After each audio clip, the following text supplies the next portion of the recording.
Hello everybody, welcome to a Lies of Peace series that I will be doing across the next several weeks.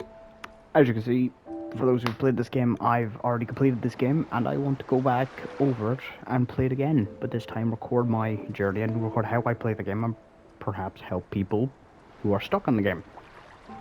So, let's begin. New game. Here we go. Into the unknown. Into the abyss of the puppet frenzy. I won't be doing like my occasional thing where I'm muting. I don't think much dialogue actually happens.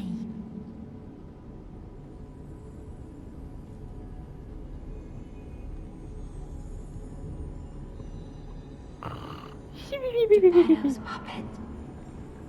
We need your help. Fuck off, let me sleep. No. Don't wake me up. Alright, fine.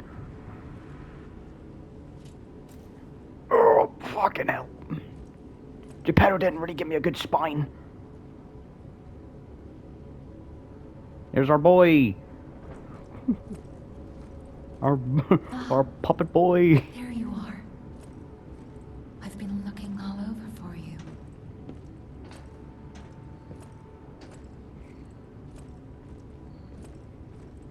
My goal in today's episode is just going to be defeat the first boss, and then second episode we're going to be going around and exploring, and then by third boss, hopefully, third episode, we'll have the second boss killed. Well, actually, we could probably get the first two bosses killed in today's episode. Jimmy will restart soon. I see they got Jiminy too. But we have to hurry. My name is Sophia. Please come to Hotel Krat, and I'll explain what's happening. Jiminy, please escort him to the hotel. How the fuck's a lamp supposed to guide me? I've always wondered that. It's supposed to be Jiminy Cricket. Oh, I forgot he opens that door normally. Find something that might help.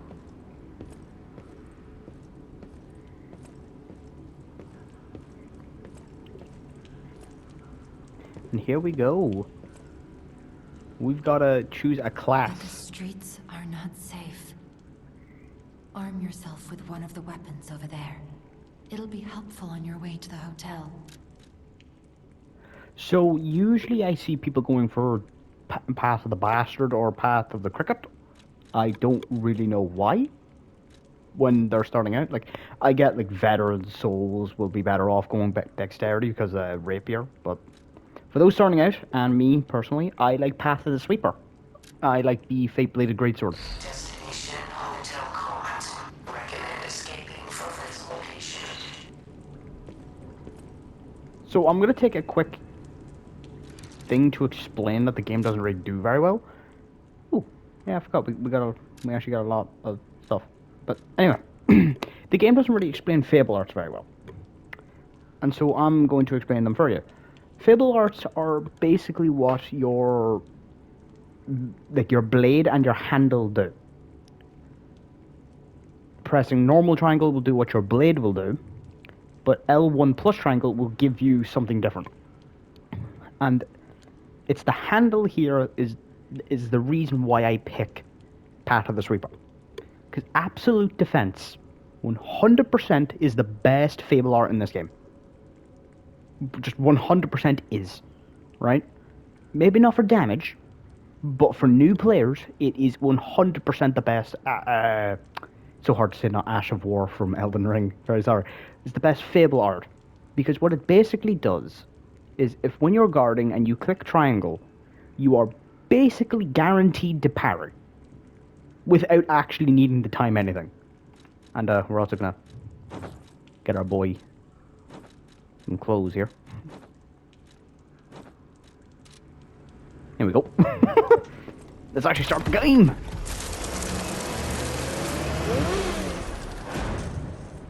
Let's start her up.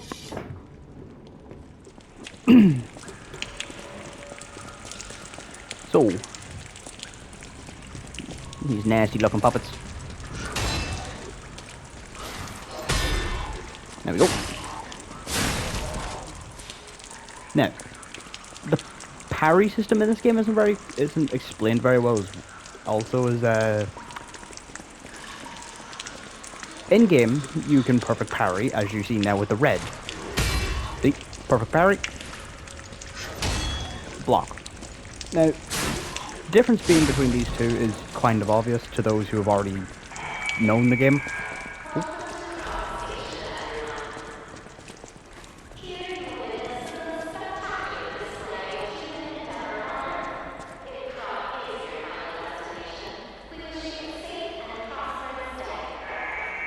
Blah blah blah blah blah.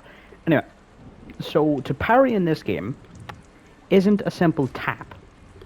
As you see there, P does not actually initiate a guard. He just throws his hand up in the air. He doesn't even get his on the fucking blade. And I think the best way I can explain it is when you click guard, right? When you hold down guard, that initiates a parry window within your guard input. And so you basically want to hold the button and not tap it, because if you tap it, yes, you might get the parry, but you're guaranteed to get hit. It's better to hold, miss the parry opportunity, but block it anyway, and therefore take less damage and less risk. But it also has been proven to increase your parry window. But that's irrelevant to us as a sweeper, because we've got absolute defense as a Fable Art. So let's collect our pulse cells. We'll get 3 of them.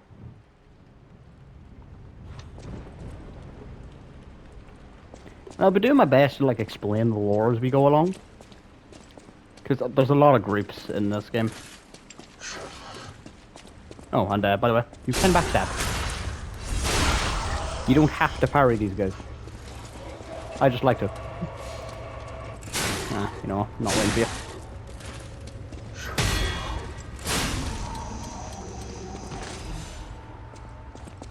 Now, I will state this game is very tough. It's very, very, very, very tough. I will probably die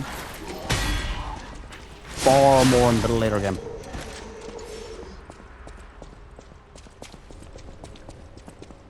Around this area here is kind of just a tutorial area, so as you can see here is explaining us guard and then perfect guard, but it doesn't actually really tell you how to perfect guard. It just says, oh, block in time.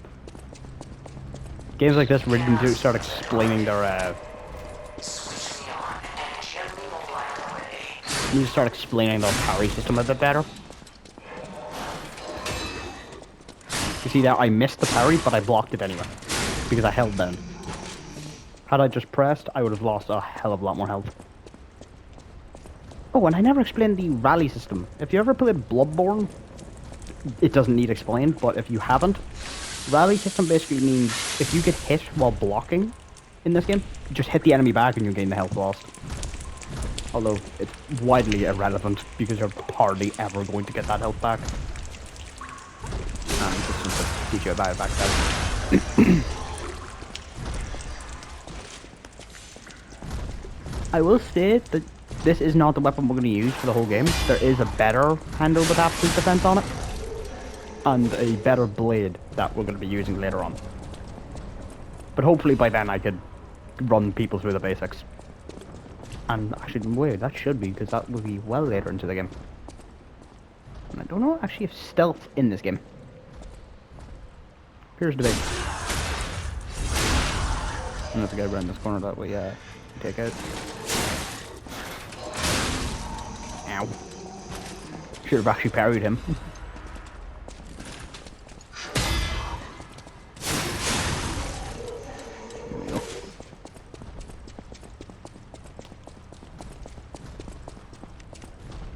This game can be very jarring at first.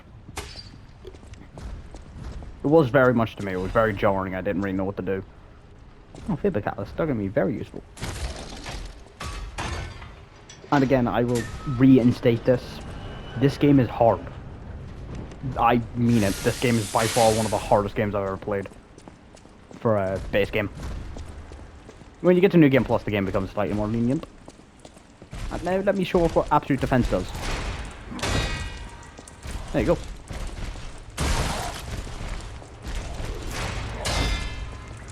There we we go. We just got 2 perfect parries for free. Now, you'll see now his health bar is white, as it's just shown there. If we do a charge, we get this. A fatal attack, more commonly known as a visceral or a riposte in these types of games. And don't be confused by the fatal. It's not a one-shot. It's just a really, really strong attack. But you don't always have to instantly go for it. See that? We got a wee bit more damage in. And then we can hit it. And then as he's getting up, we charge attack. Time to explain armor in this game, because it doesn't really work like normal. See, this is not your armor. This is just an outfit. It has no gameplay, like, affectation. It just makes your character look cool. We're gonna throw that on, and then we're gonna, yeah. Meanwhile, this is actually what raises your defense. These are really, really good to have, but just keep an eye on your equip load because they tend to get very heavy. Later on in the game, we'll unlock more and we'll get better defense from them, but 100% keep your eye out for them because they are going to be very useful. To the point where on New Game Plus, I think it's New Game Plus 2, you get +2 variants. And of the heaviest one, it gives you like near enough a 50% damage reduction. So if you ever, once again, ever played Elden Ring, it's like the Dragon Cross Great Shield. When you get it, you don't really take it off. Welcome to Krat. Man, this game is gorgeous. I genuinely don't think the recording's going to do it any justice how gorgeous this game looks.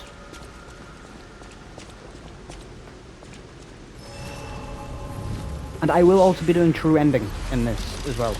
We will be going for the Rise of P ending. And I don't really think I need to explain what the hell this is. This is basically, if you ever, once again, seen a Bloodborne playthrough, that's your lamps. This But I think the game does a pretty good job. is called a stargazer. A marvelous device the stalkers used in the past. Warning. Puppet threshold exceeds danger estimates. Please reduce puppet numbers or reset danger parameters. As we are not strong enough to beat the puppets. But if I lend my power to this stargazer for a moment. Gather ergo, clever one. This stargazer will make you stronger. But the stargazer's strength doesn't last forever. So be careful with it. Hurry up and come to Hotel Krat. So we're going to level up here. And as always, if you're a new player, we should always level health. Health should always be the first thing we level. If you're more of a pro, obviously, level whatever the hell you want. But this is a guide for people who are struggling with the game. I'm going to try and make it as easy as possible. And no, I will not be editing out my deaths and bad moments, because I hate when YouTubers do that. It makes the game look far more easy than it is. Here's how to deal with dogs. You give them no opportunity.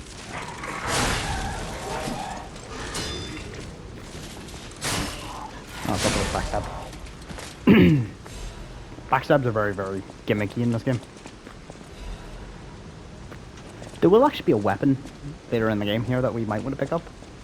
If we're going for more of a strength build, which we're kind of going for a strength build, but we're also going for a bit of what's it called? Advance. Because as you know, they're very fun. You go. Kill some puppets right here. Try not to get into too many fights at the start of the game, because it just drains your resources, and overall just isn't worth it.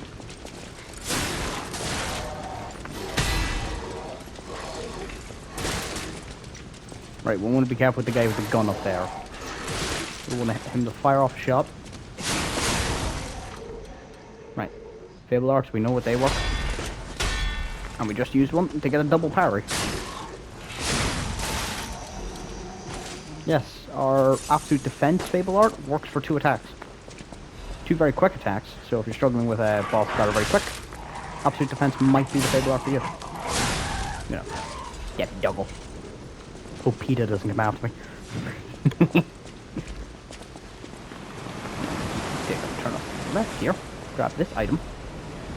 You want to grab as much ergo fragments as you can. Because ergo is like very, very bad at the start of the game. I generally am a very big advocate for them increasing the amount of ergo you get on the base game. I think it's a bit far too low. And here is a perfect, this is how you do it in a tutorial.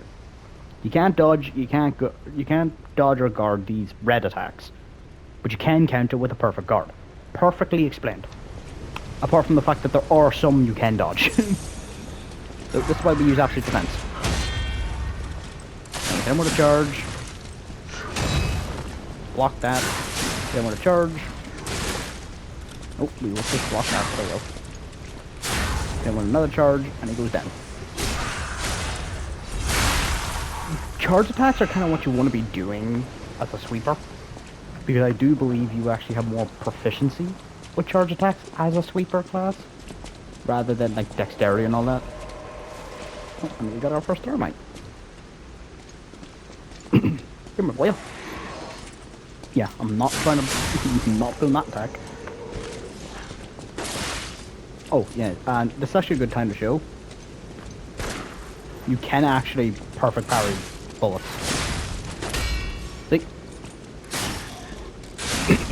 It's something that is a little obscure. And it's something I actually took a while to figure out. Right, we jumping down into a trap here? Yes, we are. So we take out the dog first.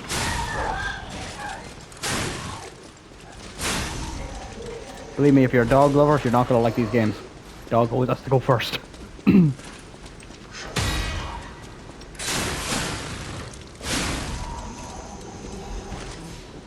These Fable Catalysts we're picking up, by the way, are also going to be very useful for us because we can use them to gain Fable Arts back. Oh, and the Urgent Repair tool is also going to be very useful because we actually have weapon durability in this game. That shit sucks. Right, there's an item down here that I might want. Oh! Stab our way out of here. And take out the dog. There we go. Just gotta be careful of shit like that. Enemies jumping out at you. It's a big problem.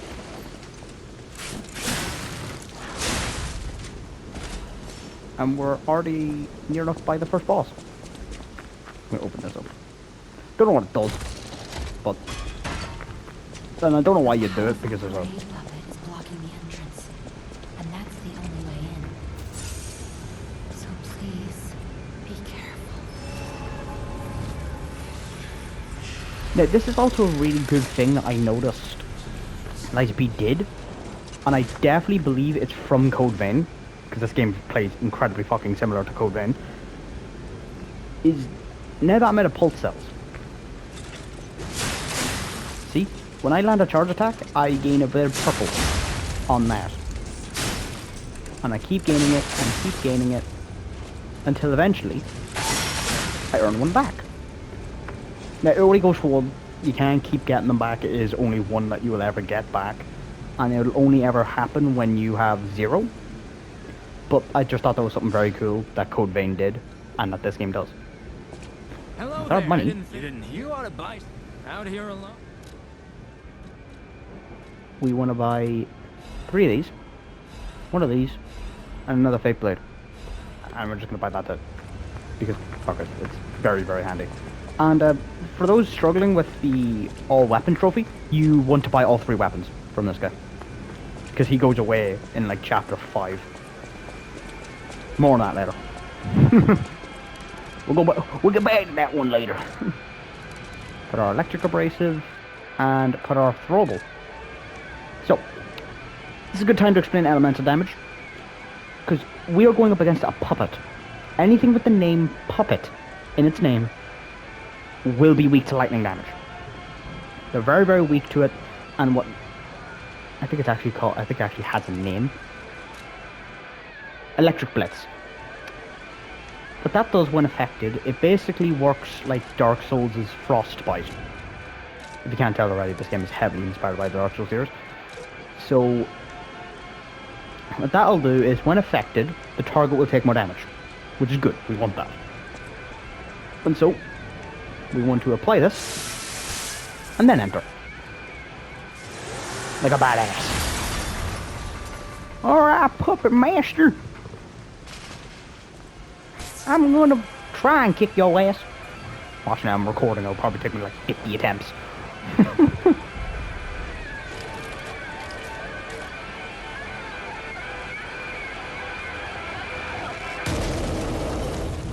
Hello there, Sunny Boy. By far one of the cooler bosses in this game.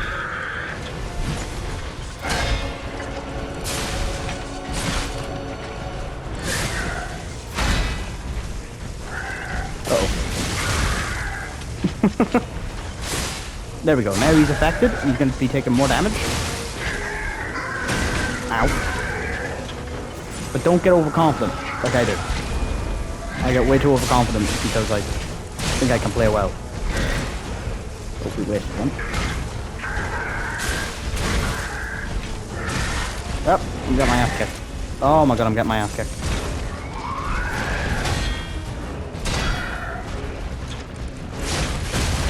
Oh, down he goes. An extra bit of damage. And looking to get up. Throw. Throw. Dead. Now don't feel bad about dying to him. I know I made that look kind of easy. Which, yes, he is by far very easy, but unlike other Souls YouTubers I see online, they get big-headed and go, oh, this game's easy, because what to do? I killed the first fucking boss in the first try. Yeah, it's the first fucking boss, dude. Calm down. I will say it. If you do die to him, it's okay. You'll just have to keep at it. With absolute defense, do not feel bad about spamming it. If you think, oh crap, I'm gonna get hit here, use it. Don't listen to people online who will say, oh, don't use this because it makes the game easy. Basically what they're saying is, you found a better build than me and I'm gonna cry about it. Basically what they're saying. Anyway, that's the first boss done. Let's enter Hotel Krat.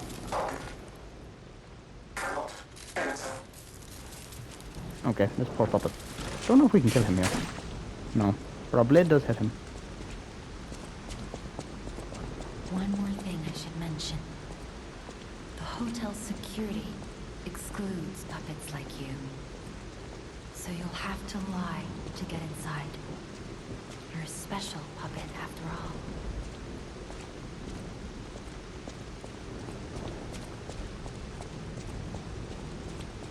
And here, by far, we have the best hub for a Souls-like.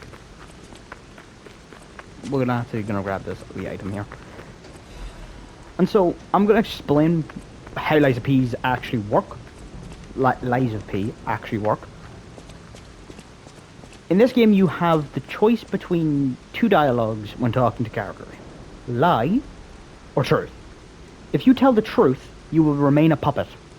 This is something I've seen forums get wrong. I don't know how they get it wrong, but they do.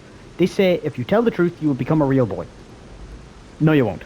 You will stay a puppet, you'll get the bad ending, and then you just don't want to tell the truth. You want to lie. Every single time you want to lie. Apart from couple of other scenarios where you do tell the truth, but it's a truth that a puppet wouldn't really tell. Because you're at more humanity at that point. So you tell different lies, you tell different truths, but that's getting too convoluted. So for the first majority of the game, you want to be lying to people to gain maximum humanity and get the true ending. But we'll go through more of that as the series continues. We're going to enter Hotel Krat. We're about 25 minutes in, and then I'll end the episode when all the cutscene ends. Welcome to the sanctuary of the Grand Covenant. Prove your identity. Who are you? We are a human. Now, if you do lie here, A puppet cannot lie. Welcome to Hotel Krat. boom. Because springs are reacting. That determines your humanity level. There's 4 humanity levels. We're level 1 with your springs are reacting. It'll then go to the Ergo is whispering. Then number 3 will say you feel warmth. And then number 4 is maximum humanity. It'll say your heart is pounding. And you need the heart is pounding to appear before you beat the game.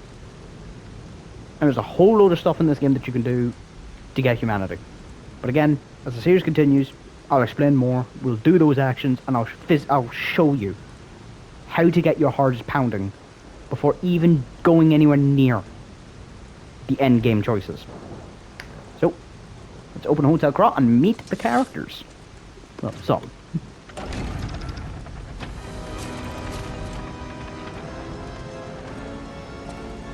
I'll let the cutscene play and everything, just in case this is people's first time.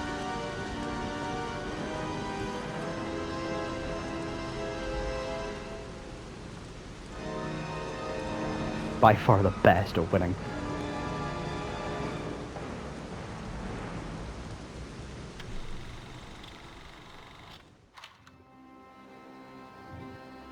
This is a whole load of lore that I will explain in later in the series.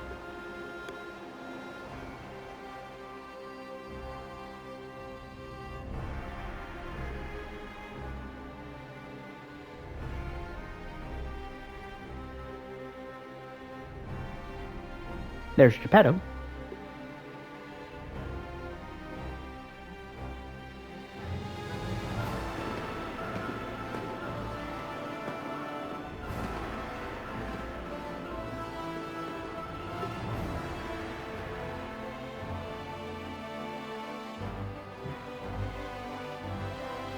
Grand Expedition. We'll go to all these places within the game.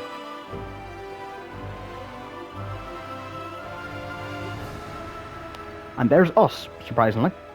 That is Son of Geppetto on the right side.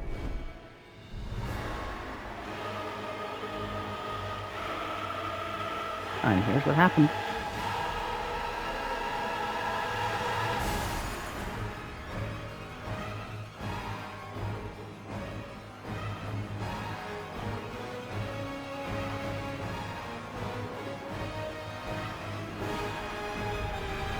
Yeah, we killed him.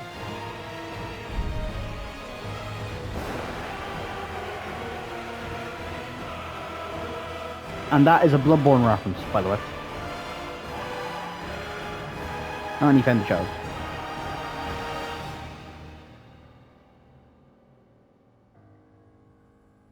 And here's us. Still one of the most prettiest fucking games ever made.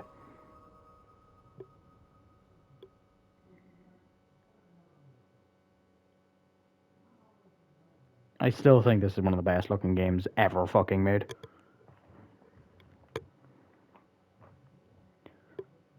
And if you can't tell by now, this is my favorite game ever made. Hello, Sophia, my favorite NPC in the game. Still jealous of her coat. You look like such a fucking dork. I'm so happy to see you. I am Sophia. I've been waiting for you. Searched all over the city of Krat to find you. You must have questions. Not really. Geppetto will have answers. But we have to find him first. He was last seen on Elysian Boulevard. All of Krat is dangerous for humans. And that neighborhood is one of the scariest. Please find Geppetto on Elysian Boulevard. I'll explain. Alright. We can level up again. We'll pump a bit into advance. Gemini is fine. That's proof you're broken. The real Gemini isn't so calm. I'm no inventor. But perhaps I can fix him. Wait. Krat is a labyrinth of peril right now. This watch will guide you to a safe place. Be careful. Clever one. And this is an amazing way, another form of amazing piece of writing from the creators of Lies of P, of how to tell their story. They actually explain how P keeps coming back. And it's because of this watch right here. This watch will revive us every time we go to die. Just before our heart gives out, Sophia rewinds the clock and brings us back. This will be explained later in the game and how she does this. But for now, that is how we keep coming back. Let's go over here, and that's the only Legion arm we have. But we can get another one right away. And we will, because it's very handy to have. We talk to our blacksmith over I here. heard about you from Geppetto, but to see you in person. Yeah, I knew I was dead to hand. Oh, you should take this. Geppetto left it with me. And we gain... We are now Scorpion! This will become really overpowered later on, and it'll become very, very handy. But we have to get more Legion arms throughout the game. Let's go talk to our shopkeeper. Welcome. Shopper. My name is Polendina, butler to Lady Antonia. Please let me know how I may be of service. At Hotel Krat, comfort and calm walk hand in hand. Welcome to Hotel Krat. Now, we actually kind of want them. However, we want to keep that soul, because that soul carries it with a weapon that we are going to use. I don't actually think we have enough yet. No, we don't. We might actually need to sell it. We might actually sell it, because we kind of need... Actually, no, we don't. We don't need them yet, because we can't use them yet. No, we'll keep the soul. Right? We'll keep it. Let's talk to the Lady Antonia. Unexpected guests are welcome. We don't insist on reservations. I am Antonia, and this is my hotel. Oh, I knew from the moment we met that you're Geppetto's puppet. He might have a few loose screws, but Geppetto's skills are Phew! It's a shame. He took off for Elysian Boulevard. If it doesn't turn up soon, we'll have to make a new coffin. Oh, if it comes with a long story, please find that old man. Right. We got a new outfit. Although, I think the one we have on him is better. And I'm gonna keep the fucking Santa hat on, because fuck, it looks funny. So, as for the first episode, that's all we're going to do today. And so we're going to go back over what we learned today. We learned how to use our Fable Arch. We learned how to kill the first boss. We also learned how to deal with different types of enemies and how to perfect guard. Hopefully in the next video, I'll be doing 2 bosses. Our next 2 bosses are actually called the Mad Donkey and the Scrapped Watchman. Those 2 bosses are probably causing a lot of players to struggle. Mainly the Scrapped Watchman, because if you're dying to Mad Donkey, sorry kid, this isn't the game for you. I will say that much, at least. However, thank you guys so much for watching for the first episode of Liza of P, and I will be back with more content in the future. Hopefully tomorrow. Talk to you guys. Want to talk to you guys. See ya!